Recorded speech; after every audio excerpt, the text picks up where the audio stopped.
اپنی قیمتی زندگی کو ان لوگوں کے لیے، ان خواہشوں کے لیے ضائع مت کرو. آ جاؤ اپنے اللہ کے پاس جس سے تمہاری بہت قدر ہے یار. تمہیں سب چھوڑ دیں گے، سب مار دیں گے، سب بھاگ جائیں گے، اللہ نہیں چھوڑے گا، کھڑا رہے گا تمہارے ساتھ.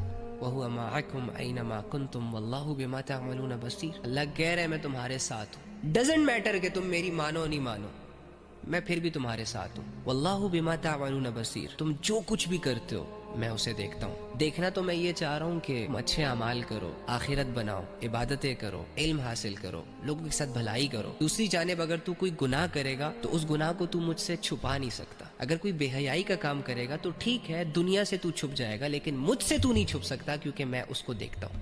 اب جو اللہ کے سامنے کھڑا ہونے سے ڈرے گا، جسے اللہ سے حیا آئے گی، وہ ہمیشہ یہ سوچے گا کہ میرا رب مجھے دیکھ رہا ہے، میں جو کچھ کر رہا ہوں وہ اسے نظر آ رہا ہے. تو وہ ہر برائی سے رب سے حیا کرتا ہوا پیچھے ہو جائے گا. یا اگر اس سے برائی ہو جائے، گناہ ہو جائے، خطا ہو جائے، تو وہ اسے مزید کیوں نہیں کرے گا بلکہ اللہ سے معافی مانگے گا اور آگے کی زندگی کے لیے محتاط ہو جائے گا.